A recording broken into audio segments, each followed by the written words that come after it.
Comentario Mateo capítulo 16. Mientras la lección clave en este capítulo es la confesión de fe de Pedro, debemos considerar el capítulo entero para obtener el escenario completo. Cristo y sus discípulos habían estado de retiro y Él les había estado preparando para su sufrimiento y muerte que se avecinaba. La confesión de fe de Pedro en este punto es el clima de meses de instrucción. Desde ese momento y en adelante Cristo les enseñó abiertamente sobre su crucifixión y ellos empezaban a encaminarse a Jerusalén. Hay 4 movimientos destacados en este capítulo. Conflicto, Cristo tentado por el enemigo. Versículos 1 al 5. Nótese cómo los fariseos y saduceos, que eran enemigos entre sí, se unieron para tentar a Cristo. Pilato y Herodes se hicieron amigos por la misma razón. Lucas capítulo 23 versículos 6 al 12. Al pedirle señal del cielo, versículo 1, estaban desacreditando sus milagros, los cuales consideraban señales en la tierra. Tal vez querían fuego del cielo, como hizo Elías, o pan del cielo, como hizo Moisés. Jesús describió la condición espiritual de ellos. 1. Podían interpretar lo físico y terrenal, pero no lo espiritual. 2. Eran perversos porque tentaban a Dios. Y 3. Eran adúlteros porque habían olvidado al Dios verdadero a cambio de su religión vacía. Cristo señaló a su muerte, sepultura y su resurrección, y a su ministerio a los gentiles, refiriéndose al profeta Jonás. Confusión, la incredulidad de los discípulos. Versículos 6 al 12. Los discípulos estaban al parecer más preocupados por las cosas físicas que por las espirituales, porque mientras Cristo estaba considerando el triste estado de los fariseos, los discípulos se irritaron porque se habían olvidado de traer pan consigo. Quizás le dieron a los pobres las 7 canastas que sobraron de alimentación de los 4,000. Cuando Jesús habló de cosas espirituales, la levadura de los fariseos y saduceos, los discípulos pensaron solo en el pan físico. Esto es una ilustración de Mateo capítulo 13, versículo 22. Los afanes de este mundo ahogan la semilla de la palabra de Dios. Cristo los reprendió por su poca fe, porque si necesitaban pan no podían confiar en que Él lo proveería. Acababa de alimentar a 4,000 personas con unos pocos panecillos y pescados. Lucas capítulo 12, versículo 1 señalaba también a la hipocresía como levadura de los fariseos. La levadura de la hipocresía corrompe a las iglesias. Confesión, la profesión de Pedro respecto a Cristo. Versículos 13 al 20. Cuán confundidas estaban las multitudes respecto a Cristo. Le tenían en alta estima, lo catalogaban entre los grandes profetas, pero les faltaba la percepción para verle como hijo del Dios viviente.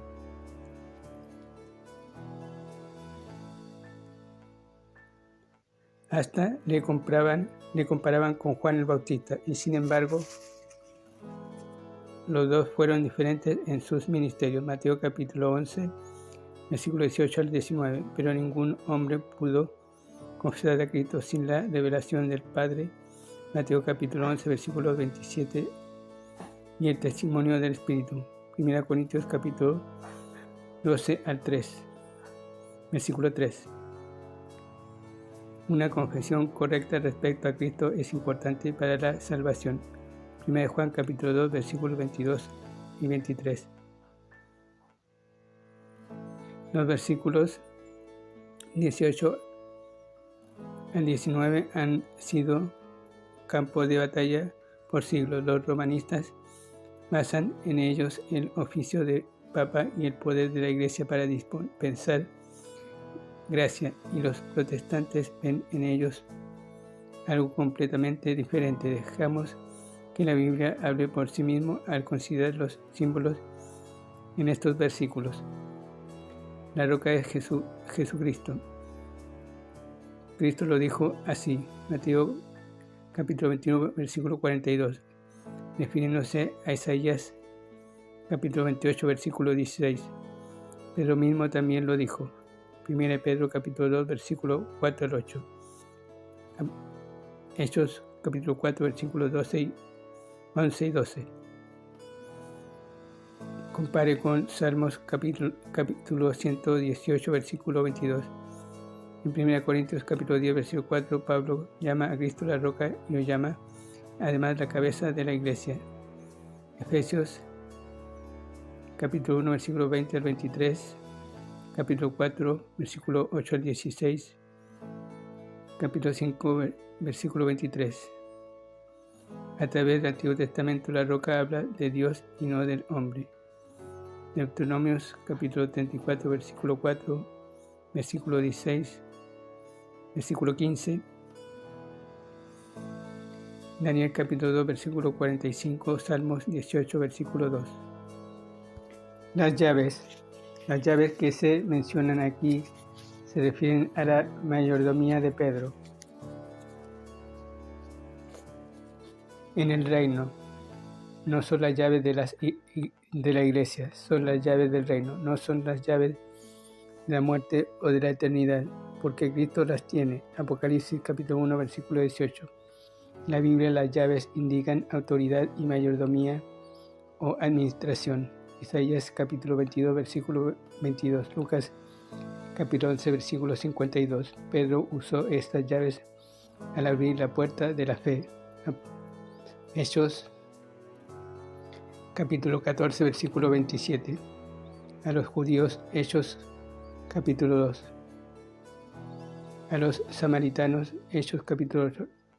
Y a los gentiles, Hechos capítulo 10. Esto es mayordomía, no señorío.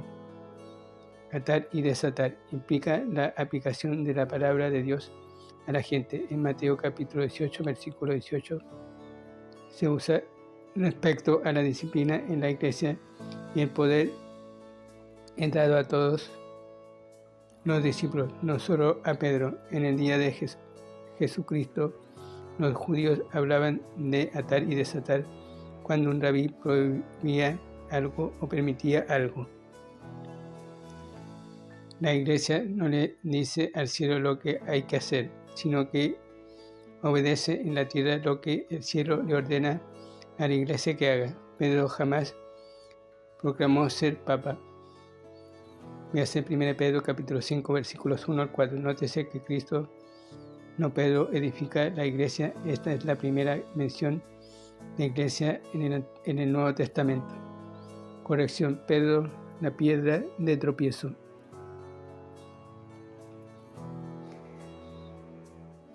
Versículo 21 al 28. Cristo anuncia ahora abiertamente su sufrimiento y muerte próximos. Dio a entender su muerte en varios símbolos en Juan capítulo 2, versículo 18 y capítulo 3, versículo 14.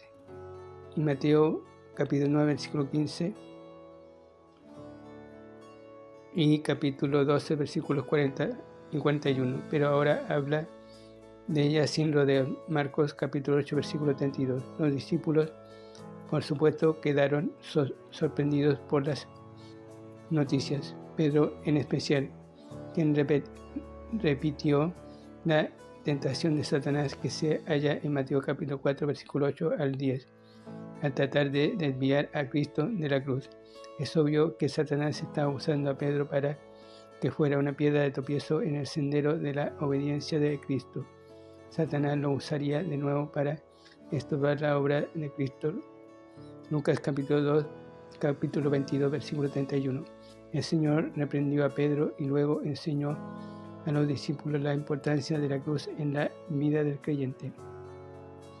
Llevar la cruz significa morir para uno mismo, llevar el vituperio de Cristo y crucificar al mundo y a la carne al seguirle en obediencia. Pedro tenía que aprender que el sufrimiento y la gloria siempre van juntos. 1 Pedro capítulo 4, versículos 18 al 19, capítulo 5, versículo 1 y versículo 10.